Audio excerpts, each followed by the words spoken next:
বিচ্ছেদ। সেদিন এক রাশ অভিমানের পূর্ণ রূপ দিলে, নাম তার বিচ্ছেদ। আমিও আর অবাক হইনি। সম্পর্কের তিক্ততা তোমায় যেন তীব্রভাবে গ্রাস করছিল প্রতিনিয়ত। কিন্তু আমার এই তিক্ততার নাম ছিল ভালোবাসা। বুঝলে প্রিয়, বিচ্ছেদ আর ভালোবাসার কখনো মিলন হয় না। তবে পারতে না বিচ্ছেদের কালো ছায়া দূর করে ভালোবাসতে আমায়? পারতে না আমাকে এক রাশ কাঠগোলাপ খোপায় গুজে দিতে? পারতে তো বেলা বসে রঞ্জন হয়ে থাকতে? না, সেদিন সত্যিই তুমি পারোনি আমার ভালোবাসা ফিরিয়ে দিতে। আহা, মুহূর্তের মাঝেই কি সুন্দর নাম দিয়ে দিলে, বিচ্ছেদ। আজ এত বছর পরেও আমি সেটার অর্থ খুঁজে পাইনি। তবে কি আদৌ সেটা বিচ্ছেদ ছিল, নাকি সম্পর্ক বয়ে না নিয়ে যাবার তালবাহানা? শত শত প্রশ্নের মুখে আজ প্রায়শই দাঁড় করিয়ে দেই তোমায়।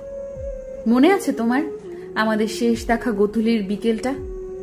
কত শত স্বপ্ন দেখালে চোখে চোখ রেখে, শুকনো বকুল ফুলের মালা বানিয়ে হাতে পরিয়ে দিলে। আমিও অপলকে চেয়ে আছি তোমার মায়াবী মুখটার দিকে, আর ভাবছিলাম এতটা ভালোবাসার দাবিদার কি সত্যিই আমি? ভাবতে ভাবতে দু চোখের পাতা গড়িয়ে এক ফোঁটা জল দেখতে পেয়ে তুমি যেন অস্থির হয়ে পড়লে। কিন্তু ভাগ্যের কি নির্মম পরিহাস, সেই একই চোখ থেকে কত শত অশ্রু গড়িয়ে যাচ্ছে। সেই কান্নার কথা প্রকৃতি আর উপরওয়ালা ছাড়া আর কেউ জানে না। এখনো কি আমার কান্নার কথা মনে পড়ে তোমার? বিচ্ছেদের আজ 4 বছর কাটছে। কত ভালোই না আছো প্রিয় মানুষটাকে নিয়ে। আজ তোমার পছন্দের বাসন্তী রঙের শাড়ি পরে সেই চিরচেনা পথে হাঁটছি।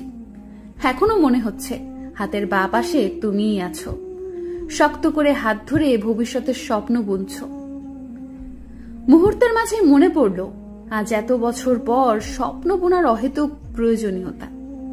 অনেকটা সময় পার হয়ে গেছে, হারিয়ে গেছো তুমি অনেক আগেই। তুমি আর আগের তুমিতে সীমাবদ্ধ নেই, তবুও মনের কোণে এক সমুদ্র ভালোবাসা জন্মেছে তোমার প্রতি। সেটা কেবলই একপাক্ষিক, তবুও মাঝে মাঝে তোমাকে দেখার তীব্র ইচ্ছে জাগে আমার। মনটা বড় উতলা হয়ে ওঠে তখন। দৌড়ে গিয়ে ছাদের এক কোণে বুক ভরে নিঃশ্বাস ছেড়ে বলি, হাজার বিচ্ছেদের পরেও আজও ভালোবেসে তোমার নামে কাব্য লিখি। ভালো থেকো।